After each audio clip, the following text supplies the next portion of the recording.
Making news tonight, serial killer Jeffrey Dahmer murdered in prison by a fellow inmate. How can murder happen in prison? We'll be live in Portage. And Dahmer's minister takes the death very personally. News 3 for Monday. You are watching WISC TV3 Madison. This is News 3 at 10. I am so happy that Jeffrey Dahmer is killed. I really appreciate whatever happened to him and how it happened. And that I also think that that's one less criminal out, so thank you, Jesus. That's all I got to say. Strong emotions emerging across the state after people find out serial killer Jeffrey Dahmer is murdered in a state prison. Good evening, everyone. Here's what's new in Jeffrey Dahmer's death tonight. The suspect finally identified. He is 25-year-old Christopher Scarver of Milwaukee. Scarver was in the prison at Portage for a 1990 murder in Milwaukee. State corrections officials say Scarver is the prime suspect in Dahmer's killing this morning. 2 other inmates are also in isolation tonight. They may have information about the killing. The serial killer was attacked and killed while cleaning a bathroom at the prison gym. The fatal attack happened this morning between 7:50 and 8:10.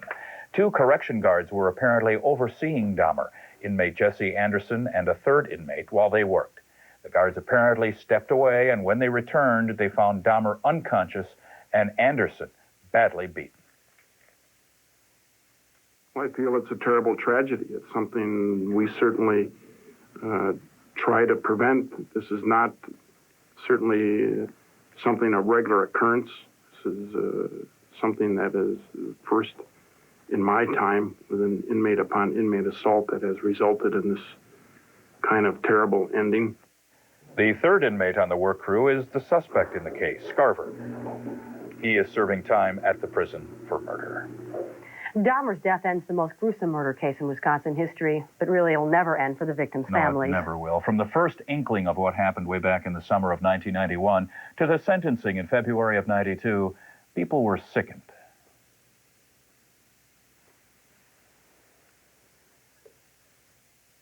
The world gasped as body parts were pulled out in vats. Tell me what you smelled, what you saw. Stench. We've been smelling the odor. He was a nice guy. He was weird. He was a loner. Neighbors reacted. I have met with Mr. Dahmer. At his first court appearance, the world had already judged him as a sick freak with a history of sex crimes.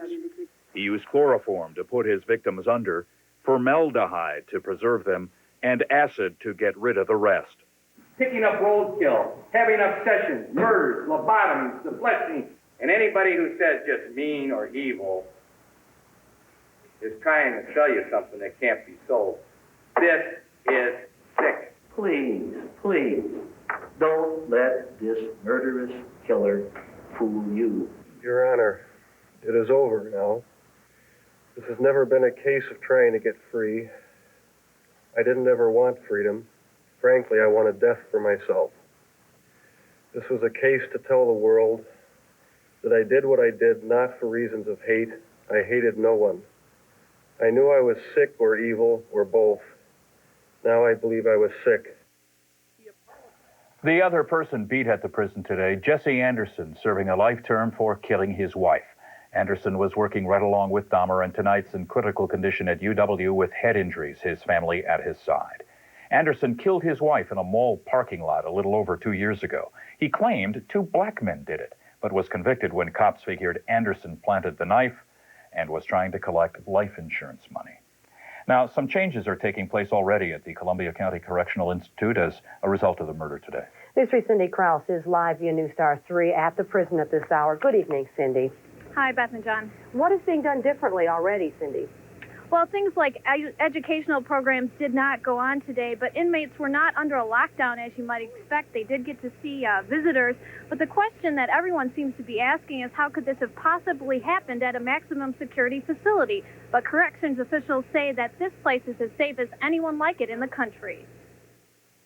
For the last year, the infamous serial killer had been mixing with the regular prison population. It was a deal prison officials and Jeffrey Dahmer believed would keep him safe. That deal, though, comes as a surprise to the public. Well, I'm shocked. You know, I couldn't believe it. I thought he was in tight security. It blew my mind pretty much, and I thought things were just tighter security in there, and I didn't think anything like that would be able to get away with. I guess I'm shocked because I thought that he was by himself. I didn't know that he was out in general population or whatever. Dahmer continued to live with other prisoners even after he was attacked during a chapel service in July.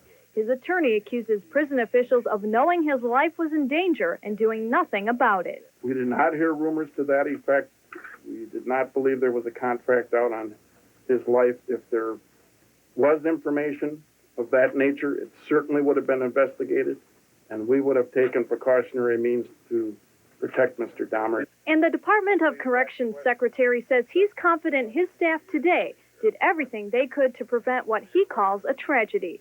Since Mike Sullivan became secretary in 1968, there have been 2 other instances where a prisoner murdered another in Wisconsin, the most recent in January in Racine, the other in Waupun in 1974. He argues this institution is as safe as any in the country. That's not to say that given the individuals who come to prison and the reasons they do come to prison, that safety isn't of paramount concern.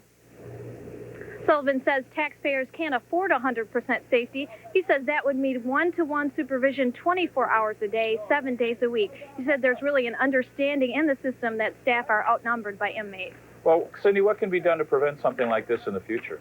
Well, Sullivan's going to convene a 5-member panel. They're going to look at what could have been done differently to prevent this from ever happening again.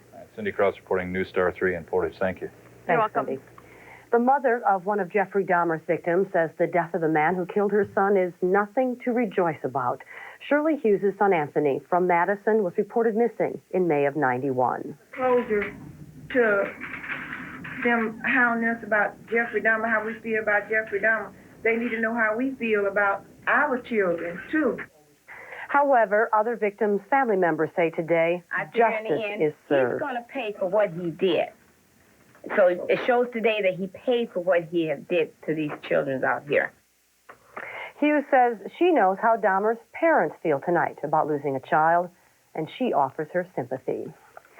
In Jeffrey Dahmer, Reverend Roy Ratcliffe saw a thoughtful, considerate man. Ratcliffe is the minister who baptized Dahmer in a prison pool back in May. Since then, the two have met weekly. News 3's Rob Starbuck has more. Jeffrey Dahmer had a friend at the Church of Christ.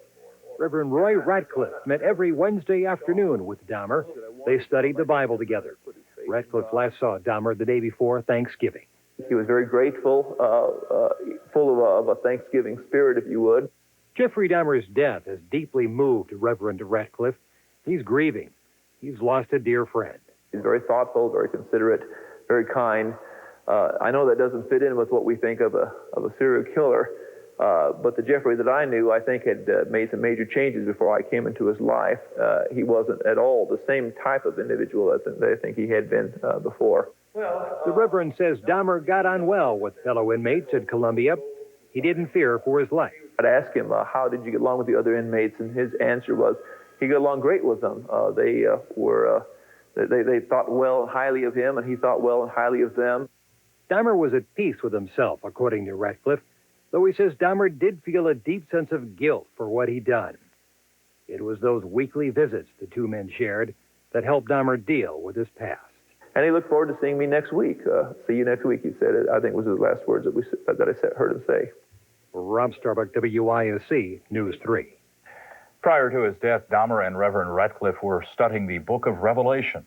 Dahmer had questions about the end of the world. When you call 911, you do expect to be helped. In Philadelphia, it wasn't like that at all. You're watching News 3 at 10 with Beth Zerbakken, John Karcher, meteorologist Janet Pyatt, and Van Stout.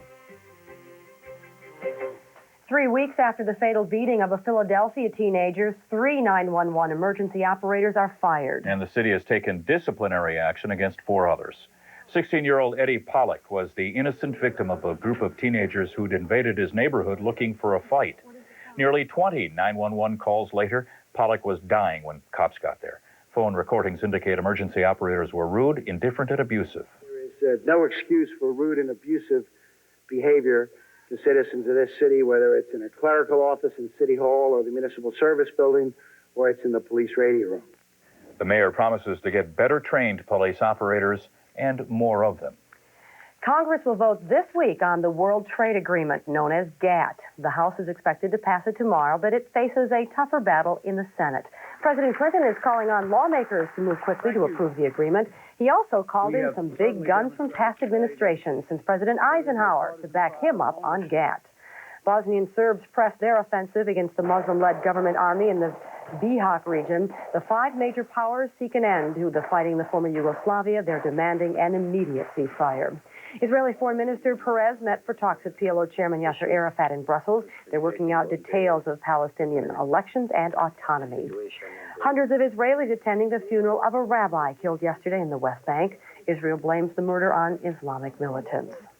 From the northern plains to the northeast to the deep south, we are all affected by the nation's first major storm of the season. In Sioux Falls, it was nearly a foot of snow that was blown about by high winds. The snow, high winds, rain, and fog made life difficult for holiday travelers heading home.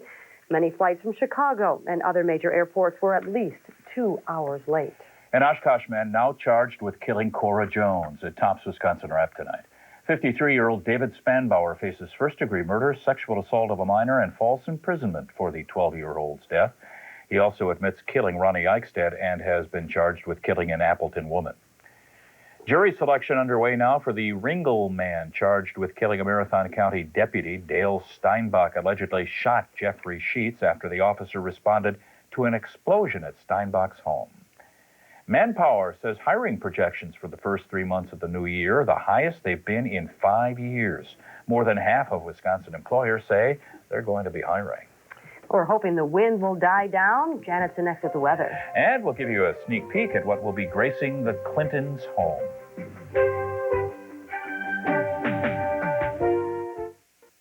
Janet Pyatt's weather has the AMS seal of approval.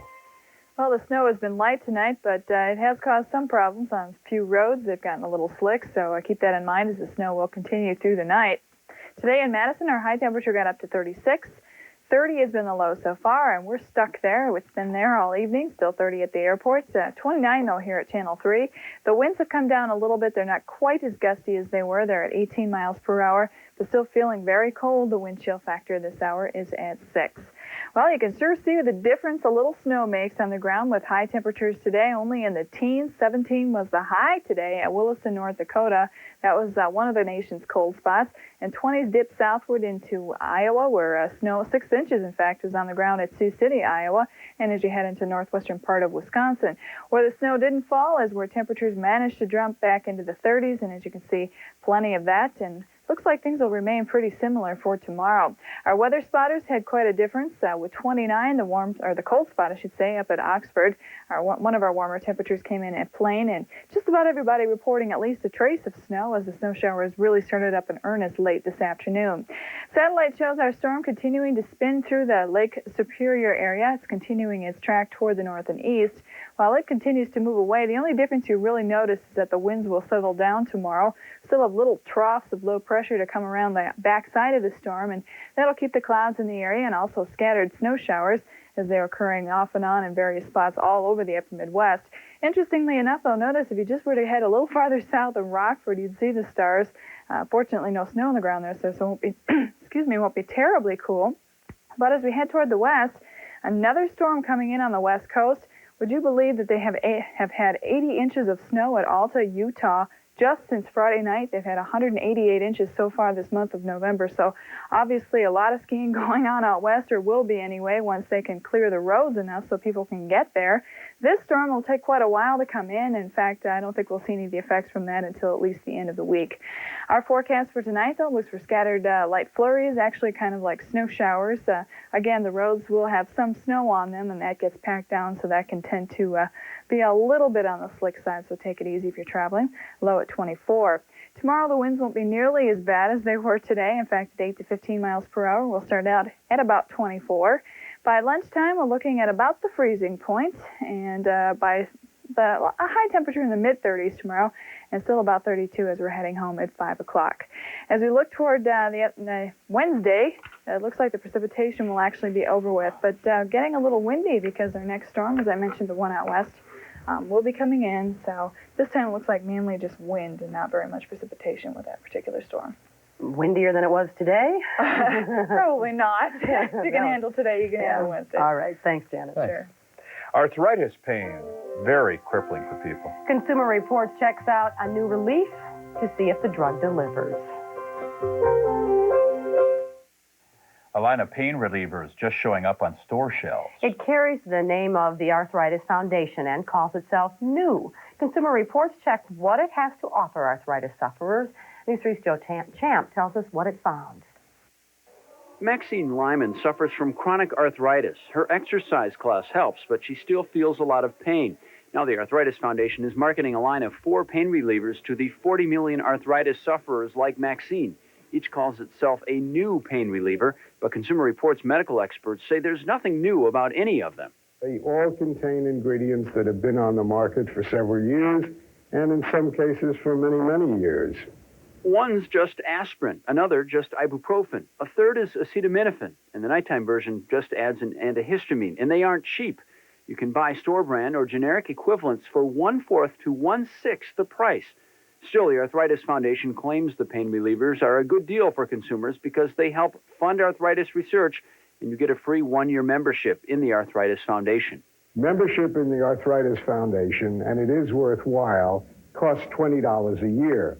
You could easily afford it by the money you'd save by buying the generic versions of all of these products. The savings you get from generics, if you're a chronic arthritis sufferer, can be significant, as much as $150 a year. With tonight's Consumer Reports, Joe Champ, WISC News 3. From the sales of the pain relievers, Johnson & Johnson pledges to contribute at least $1 million to the foundation. Consumer Reports says that's little compared to the $160 million the government is already spending on arthritis research. GM is recalling 403,000 Cadillacs because of a potential fire risk. The recall involves 1991 through 93 Cadillac DeVilles with the big 4.9 engine. The company will replace a defective rubber oil hose that could separate from a connector and spill oil onto the hot engine. Notices to all of you owners should go out in the next 6 weeks. Marquette wins its opener under the new coach. And Mr. Fletcher is Mr. MVP, and he's got details and highlights next. Welcome to the Wisconsin Lottery Super Cash. Here are tonight's winning numbers. You can win up to $250,000 by matching 4, 5, or 6 numbers. Catch the Super Cash winning numbers nightly here on WISC TV3. Now, News 3's Van Stout with sports. Well, finally, the Badgers have an opponent for their January 2nd Hall of Fame game. It'll be Duke of the ACC. Now, for some, when they think of the Blue Devils, they think of basketball. Not me. But Barry Alvarez isn't one of them. Duke is currently ranked number 25 in the nation by AP. They're led by running back Robert Baldwin, who is the ACC's leading rusher. And their coach, Fred Goldsmith, is a good one. Took this job last year and has to have done one of the better jobs in the country of coaching and putting them in this situation. I think they were 7-0 at one time, 8-3 right now. Played very well, played very competitive. He's an excellent football coach. Tonight at their banquet, Terrell Fletcher named the team's MVP. He ran for over 1,200 yards and was the team's leading scorer. You don't win an award like this without some help along the way. Anytime an individual award is given out, you have to attribute the whole team. I also think it's a tremendous honor for the backfield in general. This is the second year in a row that a running back would have won the award. Getting back to Alvarez, he hopes to name a replacement for Dan McCarney soon. Look for the Badgers coach to realign his defensive staff, and in all likelihood, Kevin Cosgrove would be the defensive coordinator. In the Big Ten for the second straight year, Corey Raymer, Joe Rudolph were first-team selections in a vote by the media. Mike Verstegen also earned first-team kudos. On defense, Jeff Messenger, a first-team selection for the second straight season. He was joined by teammate Mike Thompson. Nose guard Jason Necki was a second-team selection.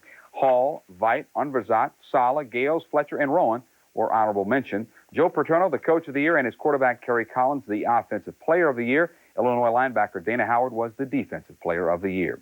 One other college note, Bill Walsh resigned as coach at Stanford after 5 years on the job. Stanford was 3-7-1 this season, 34-24-1 under Walsh. At best, the playoff picture is muddled. Who better to consult than Brett Favre, who tries to sort things out at least as far as the Packers are concerned.